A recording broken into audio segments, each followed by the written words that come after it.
आकाशवाणी भोपाल से प्रस्तुत हैं प्रादेशिक समाचार।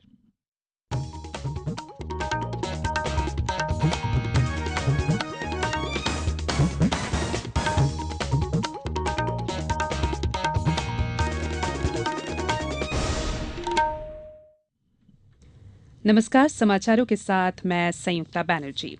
मुख्यमंत्री शिवराज सिंह चौहान ने कहा है कि प्रदेश में 2 जुलाई की तिथि को वृक्षारोपण दिवस के रूप में मनाया जाएगा। वर्ष 2018 में पुनः 2 जुलाई को महावृक्षारोपण कार्यक्रम होगा, जिसमें इस वर्ष रोपित पौधों की वर्षगांठ मनाई जाएगी और पौधरोपण भी किया जाएगा। उन्होंने निर्देशित किया है कि शासकीय कार्यक्रमों के अवसर पर उपयुक्त स्थान पर पौधरोपण का कार्य आवश्यक रूप से किया जाए। श्री चौहान कल मंत्रालय में नर्मदा तलहटी में किए गए वृक्षारोपण अभियान की समीक्षा कर रहे थे।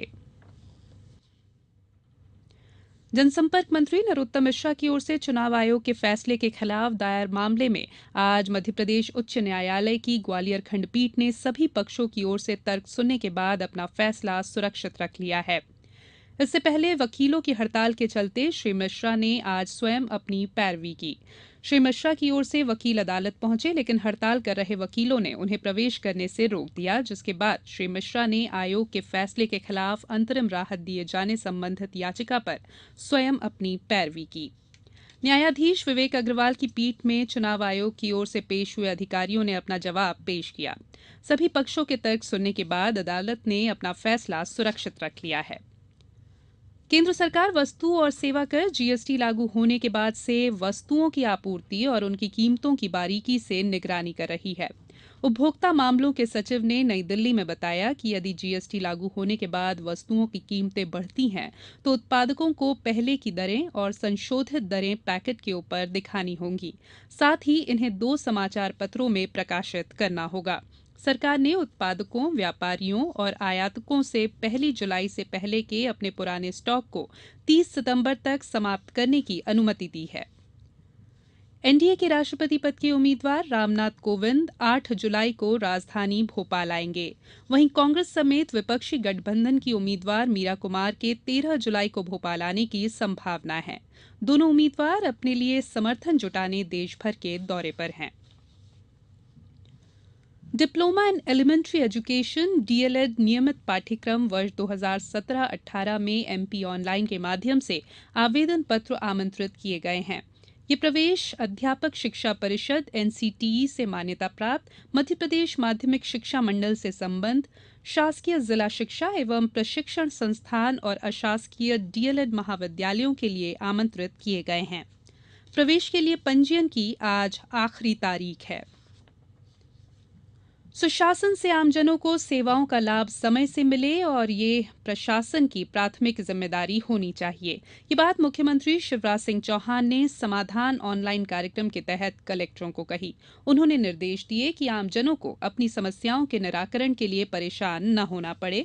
उन्हें लोक सेवा प्रदाय गारंटी अधिनियम के तहत निर्धारित समय सीमा में सेवाओं का प्रदाय हो, ये सुनिश्चित किया जाए। इसमें किसी भी तरह की लापरवाही बर्दाश्त नहीं की जाएगी। आने वाले 24 घंटों में पूर्व मध्यप्रदेश के अधिकांश स्थानों पर और प्रदेश के पश्चिमी हिस्सों में कहीं कहीं भारी बारिश की संभावना है।